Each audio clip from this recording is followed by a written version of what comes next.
There he is, my partner in crime. How you doing, Danny? Yeah, good buddy. How are you? It's good. It's grind. We're getting near the end of the Compre Conquer All Challenge. We are also near the end of the weekend series for the NCWO. These 3 lives each week. I'm sure folks are getting sick of hearing from me, sick of seeing me. But needless to say, yeah, it's been a lot of fun with a lot of great stories, a lot of great things to share, and a lot of great things still to come. It's a busy time, busy start of summer. We all got a lot of stuff happening, and whether we have weird fluke accidents or weird funny things happening to us, and all these kind of plans happening. But yeah, we're also the stuff we've been working on for the last 6 months is actually either happening or coming to an end. So 100%.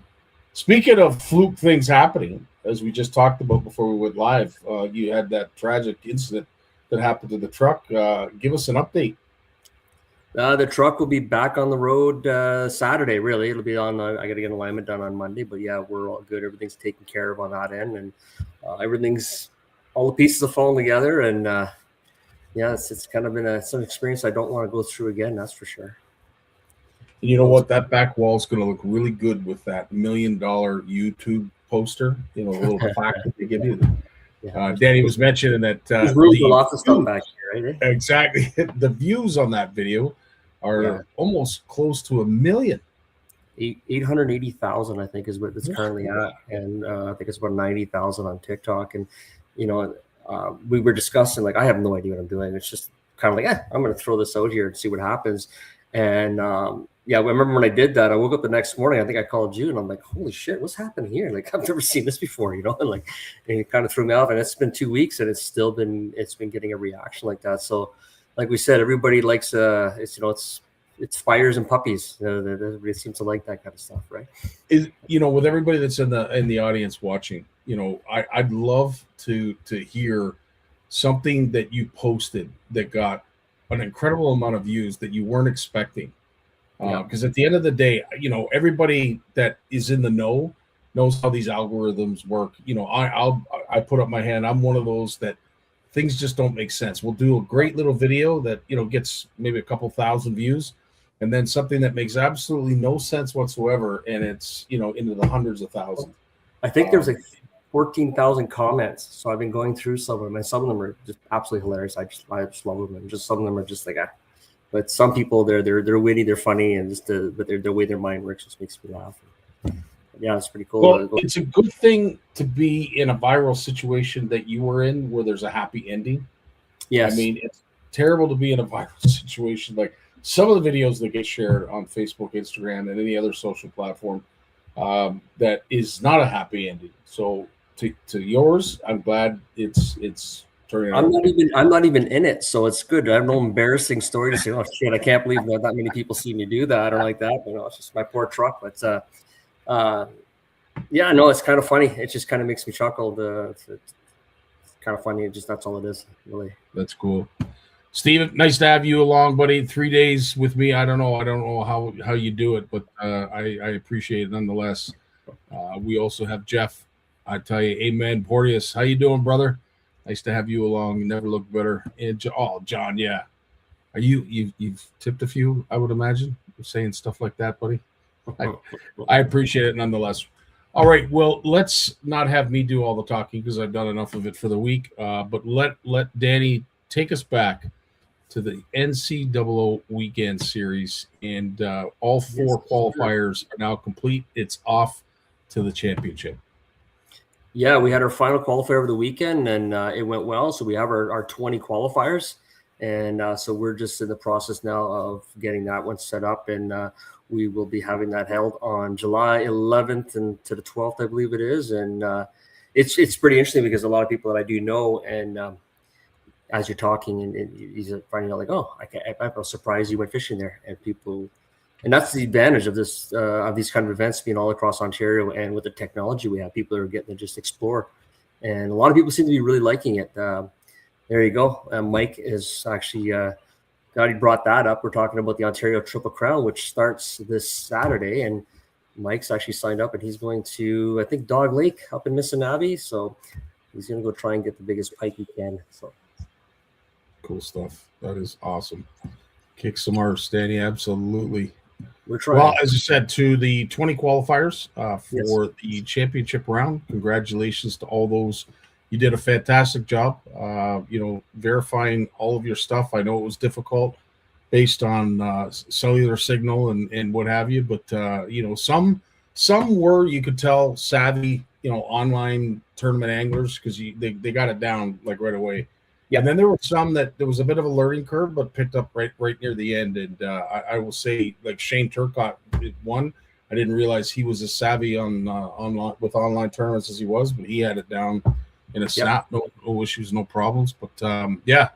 And a lot of guys were, like you said, we had our own learning curve, because I started recognizing by Q4, I started immediately recognizing when an angler, I know it's not their fault. I can tell it's a cell service thing, and I know it's been uploaded, but it hasn't been downloaded to me. So I was immediately messaging some of them. I said, hey, don't worry about it. I see it. It's date time, the stamp. So even if it comes in after the tournament's done, because some guys are at camp. We didn't really post anything until like at least 24 hours after, gives everybody a chance so we can verify that anything was close. In this particular case, nobody was close. But yeah, it was a good learning curve for me, because now I can instantly go like, oh, I understand what's happening here. I'm going to give this one some time, not deny it or do anything silly like that, right? But everybody's been pretty patient about it. And like I said, a lot of people seem to like them. And like whether it's on Anglers Atlas or in this format, they're all pretty much the same. And so if you get used to one, you can work them all. I've used all of them, and I like all of them. I really do. And so it's handy to do and like that. And I noticed this time from the first event, a lot of guys are having trouble not having videos and trying to do a second one. And then all of a sudden, now it's just bang, bang, bang. Or you get too many pictures. Spencer, I think he had like 4 bump board pictures there. And they all had slightly different measurements. I said, pick one. Give me the good one. You know what? The other thing I appreciated too, and as I said, we try to reach out to our anglers when it comes to the fish off to let them know. But there was a lot of folks that could have said that the fish was a little bigger than it actually was. Yeah. And it was in between 3/4 and the full inch, and they rounded it down to the 3/4 inch or the half inch or whatever it was. But the honor system, I have to tip of the hat to all the anglers. You guys, you were bang. I'm glad you brought that up. There's actually quite a few of them over the 4 qualifiers that I rounded them up, because our rules state that we round up a 1/4 inch. So if it's passing, let's say 26.5, they're calling it 26.5, and I'm like, no, that's 3/4, and I can make those adjustments. So yeah, a lot of anglers were more on the conservative side, which is kind of nice to see. And I got to admit though, this last one here, we had a real dog race between Spencer and Patrick at the end. Like they were bringing in tanks, like they were all 30-inch walleye. And Spencer ended up squeezing that out at the end. So to dethrone Patrick, who was on a winning streak there, he had 2 wins in a row. So it was nice to see that happen. Not to bug on Patrick, I think it was his birthday too, if I'm not mistaken. I think I seen that Facebook. He's a lot. But no, to your point, some tanks, absolutely quality fish that were caught. Yeah. And again, now you're all competing in July. What is it? The second weekend of July 10th to 12th. Yeah. These 20 anglers are going to be competing for a prize that has been donated by Garnets. And Danny's going to tell us what that prize is. Yeah, so the first place winner this year will be giving a 2,200 watt Honda generator sponsored by Garnet's Rental and Honda. So we thank Tyler and Georgie very much for that. They've been great with this year. In fact, Tyler managed to get in this weekend and qualify finally, so he's got some boat time in there. But and just to also reminder for this, there is a cash payout. This is no different. There's still an entry fee for this one here, and we're going to be paying out, I believe, the top 5 on this one here. So the cash payout will still be good. So even if you're not lucky enough to win the generator, well, there's still some good money to be won as well. Right on. And for those who aren't participating, and because it's just up to the qualifiers now to compete for the championship, the Triple Crown. Tell us a little bit more about the Triple Crown and how people can get involved in that. I kind of put this together a few weeks ago, and really I kind of snuck this in because even you were like, oh, what are you talking about? I'm like, I knew we had talked about this, but I didn't actually think it was happening. And I think just so we had the weekend series, we had the Compre challenge, we had a lot of stuff going on. So this one here is a month-long event. It's starting on Saturday, so you can register during the event. It is a multi-species event. It's going to be walleye, bass, and pike. So it's all across Ontario. So we're going to do a stringer of 3 walleye, a stringer of 3 bass, and 1 northern pike. So it's cullable. You can upgrade your fish as you go, but it's going to be the longest pike overall. We'll take first and second, third, so on. The more registrations we get, the more we expand on the prizes. As of right now, we don't have anybody sponsored. I know we're talking to a few people that are very interested, and I've kind of like, well, let's see how this kind of goes. And but we have time to play with it, and yeah, it's kind of hopefully the first of many. This is kind of a format that I was thinking about for our ice fishing ones coming up this winter. So this is kind of the idea of playing that, but it'll be up to the anglers to sign up. And right now we got a few people who have signed up. I know Mike's he's going to gun hole, and I know exactly what he's going to be up to the next week. So, oh, that's awesome. Where do people go to sign up, Danny? Do they go to Fish Donkey again? Yeah, absolutely. Yeah. So Fish Donkey, you go on to their on your desktop, on the Fish Donkey, or you go on your app, set up your account if you don't have one. Just look up the Ontario Triple Crown, and there's like a pile of tournaments in there. So you go through them all. It's no different than looking on Anglers Atlas. The same idea. I know a lot of the listeners are used to the Anglers Atlas, and so am I. So we'll be picking up posting on that, as well as we're going to be starting to pump our tires as well for the NCAA coming up in September, which is our in-person event. The whole reason why we're doing a lot of these online events is to help get us more prizes for the fall event. Amen. Absolutely. Well, thanks for that update, and good luck to all those who are participating in the Triple Crown this weekend, and of course the weekend series that will happen the following weekend. Just a quick update, because we've talked about it last night on Turning Tuesday, and of course on CFN Live. The Compre Conquer All Challenge is quickly coming to an end. There is still one weekend left. It ends Canada Day, and then of course we start giving out all the prizes for the hero shot with your Shimano.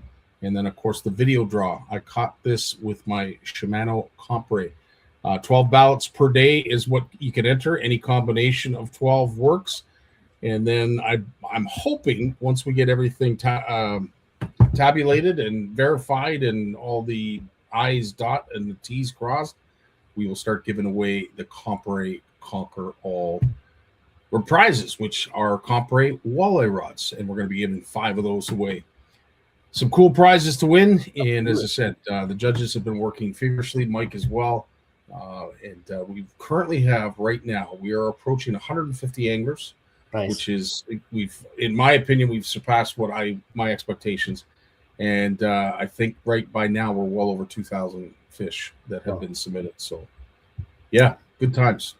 Before we get too far, I'm pulling a big boo-boo here, and I want to reach out and I want to thank all of the sponsors for the NCAA series. I mean, I couldn't have done this without Moxie's and Sure Catch Baits and Spanish Fishy Bang, and of course, our buddy Mike here at the Trading Post in the Sioux. This is fantastic. I'm glad you guys sponsored this and got involved with that, and of course, Garnets and Honda. So I want to make sure I don't forget to talk about that. 100%. And if you want to know where any of these places are, just head on over to the NCAA or the North Channel Walleye Open Facebook page, and we've got a whole list of them with all their locations and all the goodies that they have for you if you decide to stop by and say hello. Absolutely. Awesome stuff. All right, Danny. Well, we have a special guest who is on location, and we're going to find out where that location is right after this.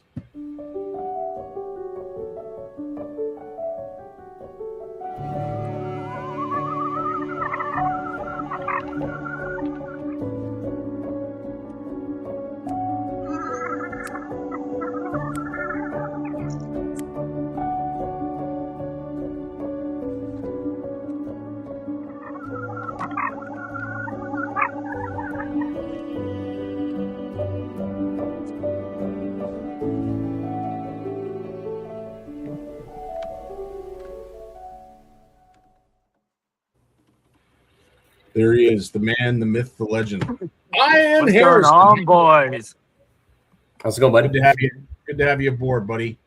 Hey, thanks for having me back. Well, there's a reason you've come back, and one of the biggest reasons is because you're such a solid guy. You and Aiden, I love the pair of you. But unfortunately, you're solo. So take it from there. Tell us where you're at and why you're doing what you're doing, and hopefully what you're hoping to gain from all this. Absolutely. So, like you just said, I'm solo. And if you don't know me, I'm a big talker. I yap all day long. So, I have been on my boat by myself for 4 days now and had a 12-hour drive. So, let me tell you, I'm missing Aiden a little bit more this week. So, we are actually at the Potomac River right now. And the reason being is I'm here to fish my first ever MLF Toyota Series tournament. So I made the decision this year to sign up for the Toyota Series, the Northern Division. It has been a dream of mine since I would say about 13 years old. So about 12 years now to come over to the States and fish in either the Bassmaster Opens or the MLF Toyota Series, either or. And this year I had the opportunity, everything lined up, and we were able to come down here and do it. So I've been down here on the Potomac now for 3 days pre-fishing. Tournament starts tomorrow morning. Blast off is at 6 a.m. I'm actually boat 88. I'm doing at 3 o'clock. So if anybody wants to check out the weigh-in, it's live streamed on the MLF website. Hopefully I can bring in a big bag for you guys, but we'll see. It's definitely a different body of water being out here on a tidal fishery. The things I'm seeing down here is crazy. It's nothing like what we have back at home. So it's definitely been quite the experience so far. Danny, I'm sure you can share a little bit of insight, living vicariously through Ieuan, fishing these big U.S. tournaments and getting down to areas where you're getting that kind of exposure that you've all dreamed of. As an angler, I can't speak because I don't know. You guys have done this more than any of us have. So I'll let you, Dan, because I'm sure you're chomping at the bit to mention something. Well, yeah, I got the experience to do the Walleye Masters on Lake Erie in Detroit a few years back, and I've actually got the Cabela's Bass Pro National Team Championship coming up in 3 weeks, and so I know that feeling. It's just an amazing feeling. You get in such a big boat field like that, and you understand like this is you're in a different category all of a sudden. You're fishing with different people that we're all the same mindset, so we're really focused on putting those 12-hour days on the water and talking fishing and doing all this kind of stuff and grinding it out. So. It's definitely more. I find it's more not as intimidating. It's more of a driver. It really gets me excited. Like I'm excited about going to the NTCA, and thinking about that. Just like I'm sure Ieuan's been excited for the last month, getting prepped up. And I don't know how many times you go through your gear and your rods, and you're thinking in your head, what should I do? And you're going through maps and charts, and especially like you said with the Potomac, that is a tidal system, and you start wondering like, well, do I have to worry about low tide, high tide, mood phases, and all that kind of stuff? So. So it's fun. I mean, it drives people around us kind of bonkers. I'm sure he's got the same problem, but I love it. It's exciting. Oh, that's absolutely. Awesome. Back on the whole exposure thing, that was a big reason for me to come out here and do it. On another hand, coming out and fishing at this level, I think, you get a few years doing this, and then, you go back to fishing those smaller field tournaments, those more local tournaments. That knowledge you gain from this is bar none compared to doing that, and the exposure, like it's unreal. It was kind of a eye-opening moment day one of pre-fish. I always make it a habit to try and be the first one. Oh, I just had a bug fly in my ear. And we were just talking about how there's no bugs here. I'm such a liar. We jinxed them when we were talking about it earlier, right? That was nasty. But yeah, just to put into perspective, like day one, I make it a habit, always be the first on the water, last one off. So I got on the water super early. There was one guy ahead of me, and I got out there, got to this area, and I started fishing. And it's so much different. You have to watch the tide. Everything just sets up so much more different than anything I've ever experienced. But I'm fishing away, and after an hour of no bites, I figure out a little something. And I catch about 13 pounds in half an hour. I'm feeling confident, build that confidence, and run off that. Well, I look over to the left of me, and I'm like, I recognize this boat, and it is Mike Iaconelli. And I'm just oh man, like we're here. We're doing this. Like, this isn't a joke anymore. We're not dreaming. We're not thinking about coming down here to do this. We're here and we're doing it. So that just drove me so much more. I ended up staying on the water from 5 a.m. till 7 o'clock. Luckily, I came back to the ramp around 7 because just as I did, we had a tornado touchdown not far away from where I am. Torrential rains, like just absolutely crazy rain and winds. It's a different animal out here. But the next day I get to the boat ramp, first one there, off the water at 8:30 at night. And the whole time I'm on the water, I'm like, oh my God, that's a guy I've been looking up to my whole life. Oh, I have all his books at home. I've read them a million times. Oh, there's so-and-so, there's so-and-so. And it's just like unbelievable. The exposure is one thing, but the drive you get from coming down here and doing this is next to none. I actually had the chance yesterday when I got off the water to chat with Mike Iaconelli for a few minutes. And man, that was quite the experience, and just someone I've looked up to my entire tournament career. And now that I'm competing against him this week, it's quite the feeling. Definitely got those butterflies going tonight. And he's trying to put in a good showing because if I'm not mistaken, is he not retiring after this year? He sure is. Yep, it's his last year fishing tournament. So I know he's bringing his A game, and he is no stranger to tidal water fisheries, especially the Potomac River. So I'm pretty happy that the first day of pre-fish, the area I was in, he was there as well. I'm like, okay, cool. And then day 2 of pre-fish, I ran way down to the other end, as far as you can go before there's too much salt in the water that largemouth can't live there anymore. And it's pouring rain. I'm just standing on the boat, so uncomfortable. I forgot the hood of my rain jacket, so I am just drenched. And it's pouring, and I find this little deal kind of offshore. And I'm like, okay, I'm going to flip a jig in this. Start doing that, and I boat flip one that was close to 4 pounds. I look around, no one's around me, but there's a boat coming straight for me. And I'm like, man, nobody else can know about this. It's so sneaky. And they get 200 feet to me, they see me, and then they turn, and it was him again. So I'm like, you know what? I must be finding the right stuff then. Interesting. Wow. It's funny you say that because, like, you know, the few experiences I have in those tournaments, and I obviously Jason Doyle as a pro, and we got to fish with him, and me and Mike just talking because he just fished as a co-angler with the National Walleye Tour. He got to fish with John Hoyer, and we start talking and you start realizing, like, up here in these smaller tournaments, we're not really fishing differently than they are. They just hone their techniques a lot better than us in a sense. So when you start realizing, hey, I'm picking the same spots as Mike, your confidence builds that, you know, maybe I have been going in the right direction. So it's a nice, that's what I mean. It's a nice boost when you get into these systems and fish against guys like this here. You kind of realize you're kind of thinking the same all of a sudden. You know, they're not, it's not an unachievable goal really anymore. It kind of feels that I can probably get there, you know.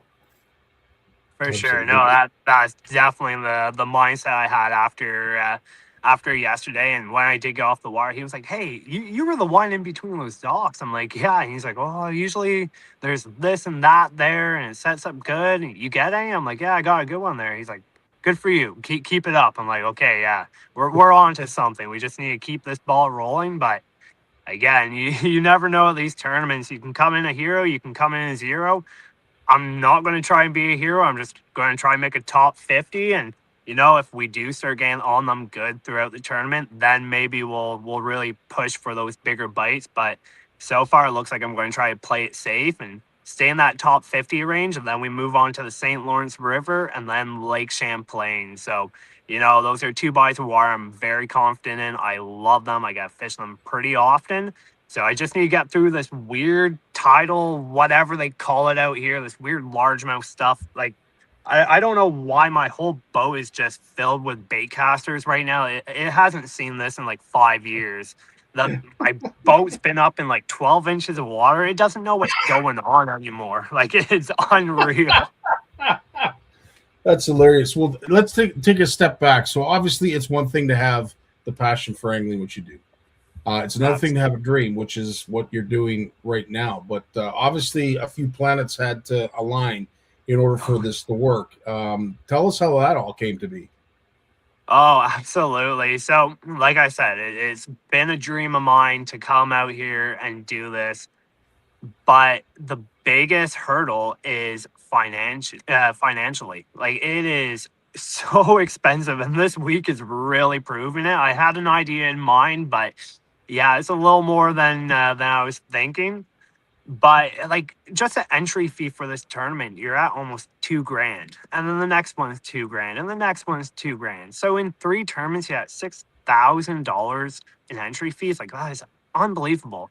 Just for me to drive 12 hours to get here, it was like $450 in my truck. I've burnt easily $600 of gas in my boat, food, lodging. Like, lodging's not terrible. I can get a little rough. I sleep in my truck most of the summer, so put a little mattress back there, save a few bucks, and put a little bit more gas in the boat. But yeah, like, the biggest hurdle was finances.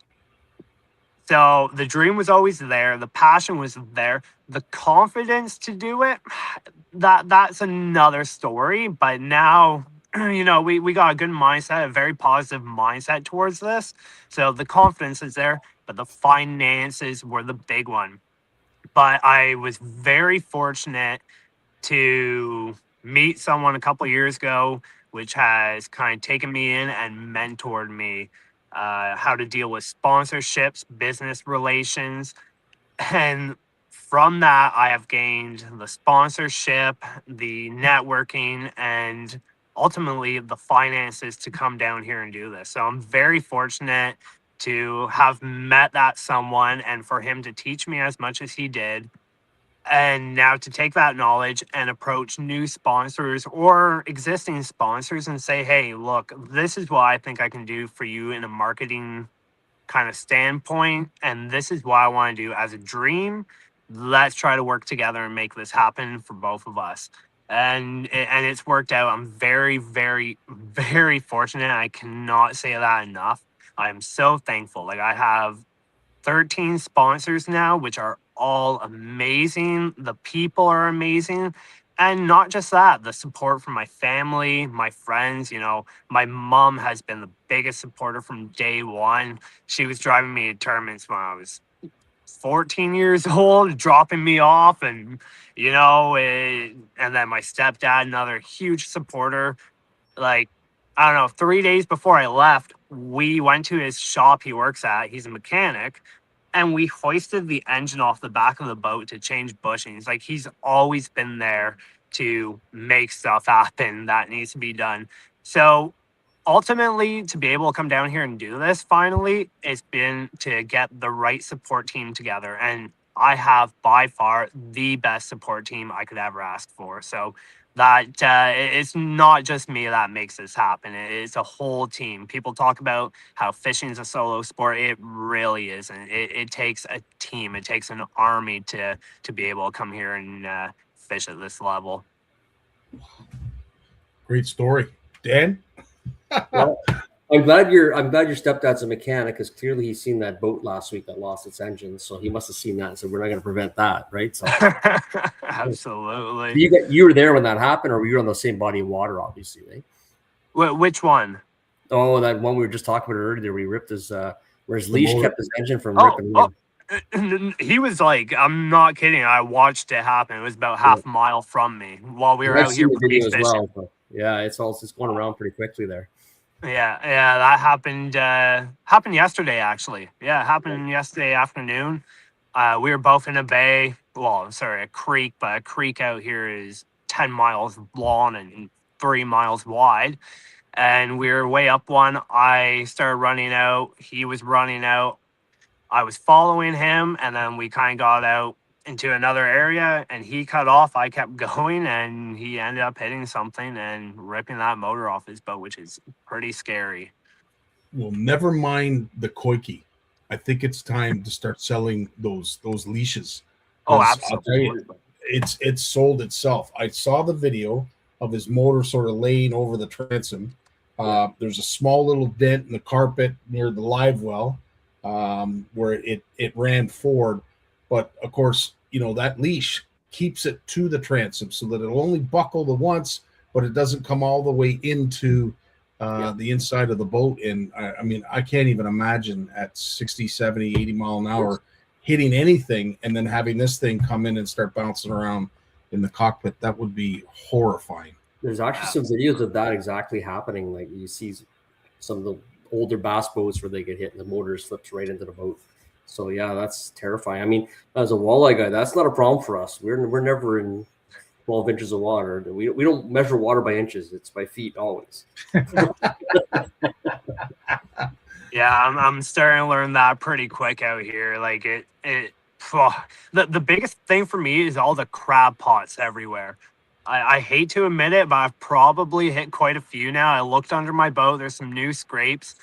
The first day I got here, I just idled out of the boat launch where there's a big bay out to the main river, and I'm idling out. I'm like, okay, yeah, you know, I'm in 4 or 5 feet of water, and I'll follow the channel buoys. I get on plane. I'm like, what are all these buoys? Oh my gosh. And they're all crab pots, and they are everywhere, whether they're in 5 foot of water, 25 foot of water. And you just gotta like weave all through them. And if you're doing 60 to 70 mile an hour, you know, they come at you pretty quick. And then with the tide, deadheads everywhere, huge loaded flogs. The tide goes down. I was running in a boat channel today, which I ran in 2 days ago. I was running 4 feet of water. I was running in there today, and I started slowing down. Boom! I'm like, "Ooh, that can't be good." And hit the motor a little bit and got off plane, and now I'm in like a foot of water. It changes. It's a long swing out here. It takes about 6 hours for the tide to come in and then go out. But you know, if you don't pay attention, that change is crazy. You'll put your boat up onto a sandbar or mud flat pretty quick. It's kind of hard to picture bass fishing with crab pots everywhere. Like the two don't. So you know, when you match the hatch, what are you tossing? I'm just kidding, but that's unique. And not too many. Yeah, exactly. No kidding. Quickie. As a multi-species angler, and you love all species, I love this edit we did of you holding this wonderful walleye. But with you pre-fishing down there, were there any other species that you caught that you weren't expecting? So actually, I really haven't caught that many. No, I haven't really. I've only caught largemouth. I did have a huge snakehead on, one of them big, nasty snakeheads. I'm pretty sure here in Maryland, when you catch when you're supposed to kill them, they are invasive, but they are mean. They're huge. They're super aggressive. I remember watching them on River Monsters. So I hooked up with them. I'm like, oh, no, thank you. I slack lined them, and luckily he came off. It was big. Other than that, I haven't really seen too much else. Seen a lot of big gar out here. There's tons of them everywhere. Huge catfish. I've seen them in the water, even up shallow, like monster catfish, biggest I've ever seen. And gizzard shad. I figured out, I was seeing stuff in the water. I seen a few things on the live scope, and I couldn't figure out what they were. And come to find out, they have these monster gizzard shad down here. But other than that, no, I really did think about running quite a ways down and trying to go for a striper or two. And then I remembered I'm here for a Toyota Series tournament. That's not be going out on my multi-species tangents there. Let's just stick to largemouth. So, yeah, it's been largemouth fishing all week for me, unfortunately. How many people in the field? How many boats? We had the angler meeting earlier. I'm pretty sure we're at 149. Danny, think of that. 149 boats. And this is like, and it's not even a big one, like, which blows my mind. I'm telling these guys, I'm like, 149 boats, like, that's crazy. And they're like, why? Like, it's nothing. I'm like, what do you mean nothing? Like, this is huge. But not just 149 boats. It's 149 boats of guys that all have the same goal, the same dream, and it's cutthroat. Like, it's the biggest names from the Elite Series, the MLF, Bass Pro Tour, the Tackle Warehouse Pro Circuit, and just all around amazing anglers. So it's a stacked field. It's pretty intimidating, but you gotta have that mindset that you're just going to go out there and win the tournament. There's no point in going to fish the tournament if you don't think you're going to win. So in my head, I'm going to go win it by Saturday. So with 149 boats, how many flight times are they have? How many flights? So it's a bit different, actually. So blast off is at 6 a.m., 1 through 1:49. Yeah. Boom, boom, boom, boom. But flights on the way back, there is 9. So I am flight 5. So I get a bit of a longer day. I get to fish until 3 o'clock. Check-in's at 3. Check-in starts at 2 all the way to 4. So there's a 2-hour difference there. So, you get early boat number and leave at 6 and have to be back at 2. Or I'm boat 88. I'm probably going to leave, say, 6:15. And I get till 3. I got 45 minutes on the first guy. So it's a bit weird. Luckily, I'm not making any big, long runs, so I'm not too worried about flights. But it's different. It's definitely different. Is it a 2-day event with a cut on a third day, or is it just 2 full days? So it's 2 full days. Everyone fishes, and then on the third day, it's only top 25 that get to fish. I'm pretty sure they said top 40 gets paid this week. So hopefully a top 40, hopefully a win. But realistically, I'm trying to say top 50, beat 100 guys, and then move on to the next events where I can finally chase smallmouth again. And obviously, you're in the series, so you're all looking for Angler of the Year points as well. That they do a championship event, or for sure. So with the Toyota series, if I'm not mistaken, there's 4 divisions. You have like a southern, a central, a northern. I don't know where the other one is. There's either 3 or 4 divisions. I think it's the Western division. Yeah. Yeah, that's it. And top 25 Angler of the Year from each division, they gotta go to the championship. But top 5 from each division. Oh, I think his service finally gave up on him there. Yeah, we may have lost him, or maybe his phone died. Good thing he's full of information, because I think we drained them already. There, we're gonna. Maybe he's planned it. Maybe he's. I gotta go to bed. I've had enough. He's going through a tunnel.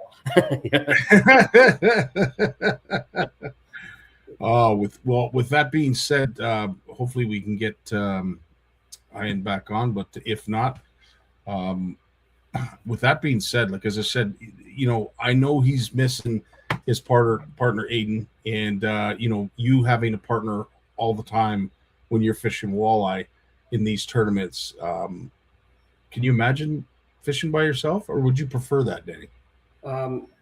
It's kind of mixed. It depends on what you're doing, right? But pre-fishing by yourself can be good and can be terrible at the same time, because like you said, having that partner kind of helps motivate you and push through, especially if the weather's bad or questionable during a tournament day.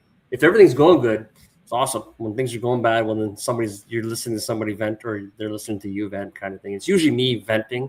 So unfortunately, my partner's at that part. But I'm very excited for him. I'm very jealous, because I wish I was able to do this at a younger age and got involved with that, and you see all kind of stuff like that. Just that experience of where he's going to be in 3 or 4 years from now. It's exciting to watch.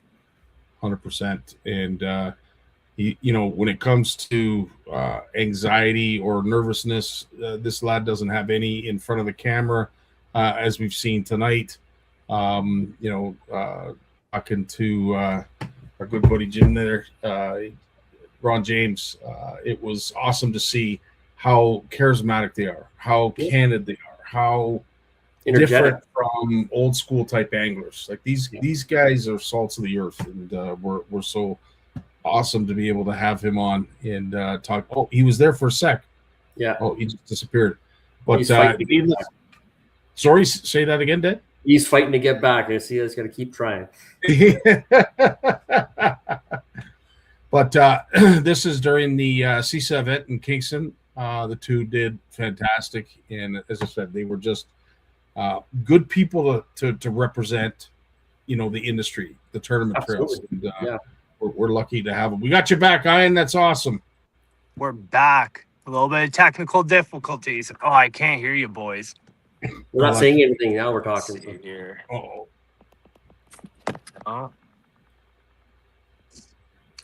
Here, let me try one more time. yeah. Click out, click back in.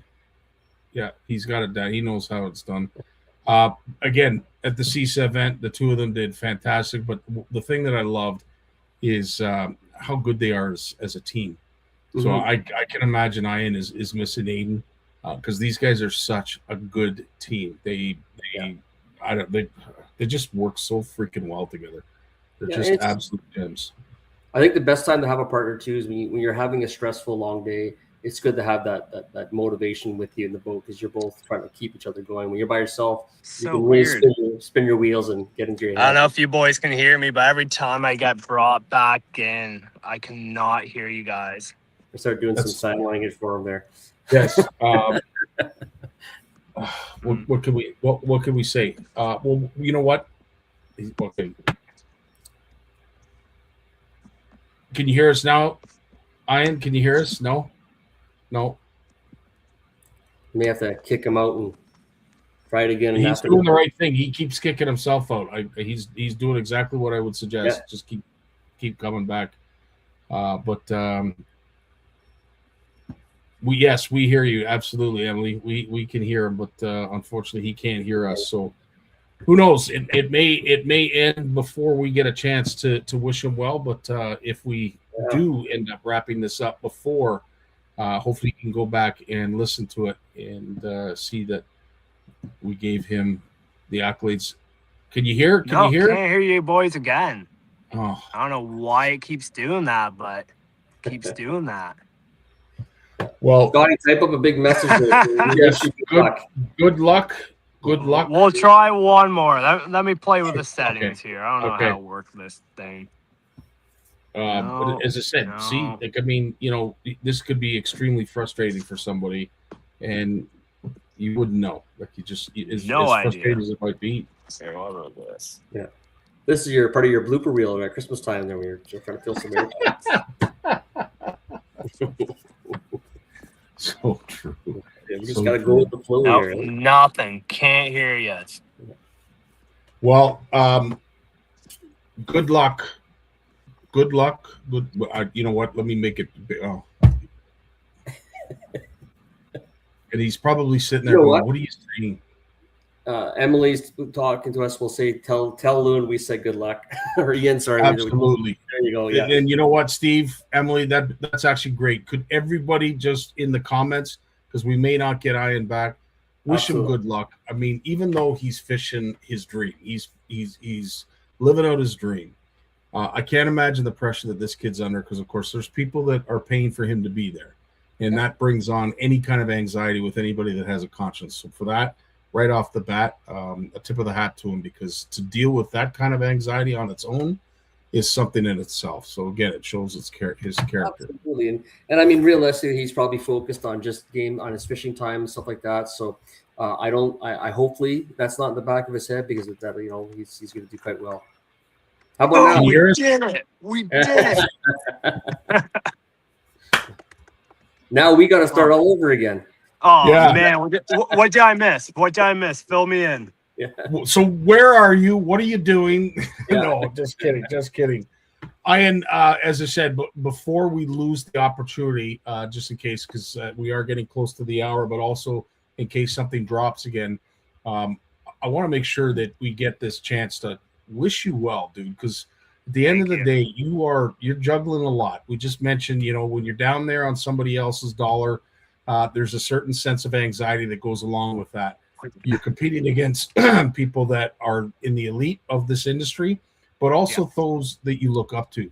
So again, that brings another sense of anxiety. And I'm certainly not trying to make this bad. I'm just recognizing, how cool this is, what you're doing, how much I admire your perseverance to do this, and the fact that you're living out your dream, pal. There's something to be said about that. Absolutely. Thank you very much. That means a lot. Like I was telling a few people yesterday after I got off the water, I was on the phone and I said, if this is what I get to experience, it has been more than enough. It's been way beyond anything I could ever dreamed of. And to actually be here doing this right now, it means the absolute world to me. And like you said, there's a lot to juggle to be able to do this and come down here and, spend a whole week trying to compete against these guys. But at the end of the day, the experience alone is more than I could have ever asked for. So no, I'm beyond thankful to be exactly where I'm at right now. Very appreciative of it. Soak it up, enjoy it, and you're gonna have some great memories, and just have the fun fishing. And like I said, just watching everybody living through that experience there, and you're really gonna enjoy it. And just have fun with it. Gotta try. I'm definitely having fun. I think tomorrow's going to be a little more serious, but definitely having some fun. Yeah, that's awesome. Well, we'll let you go because I know you've got a lot to get done before you get to bed. Emily, I'm sure you're going to have to spend a little bit of time with her. But I will leave the last word to our good buddy, Big Jim McLaughlin, who said, "Kid, get her done." I'll try to for Big Jim. Brought down the jersey for some extra good luck this week. Fantastic. Awesome. You take care of yourself, Ian. Good luck to you. Hope everything goes well. And hopefully we see you on Sunday. Thank you. You boys have a great night. Right on, bud. All the best. Tell you, I could talk. Him and Aiden, I could talk to for hours. They're just so full of energy, so full of positivity. We need more of those kids in this world. I'll tell you. Honestly, they fill in the hour, so we can definitely talk for an hour with them. Absolutely. Well, with everything that we've mentioned, I'll leave you, Dan, with the last word. Well, just have fun, everybody. Enjoy the summer. It's going to look like a beautiful weekend coming up, and see everybody next week. 100%. We will be here next week. I'm hoping to get Randy and Ron on, the Go Large Fish Ruler folks. The elusive Randy. Yeah, they've actually had a lot going on, and there's so needless to say, without getting into the details, I'm hoping that they're going to be available next week. I know they're busy with something right now, but at the end of the day, I'll reach out to them and hopefully we can get them on next Wednesday because they're another two gems. It's awesome being able to promote and bring positive people that are making a difference in this industry, and the four that we just mentioned are definitely doing that. Perfect. Right on, Dan. God bless you. Thanks so much for your time, pal. And we will see you at some point. Good luck this weekend, too, by the way, brother. Well, I'm having fun this weekend, so I'm already winning. Attaboy. Alrighty. Take care, guys and gals. Have yourselves a great night and a great weekend. Peace.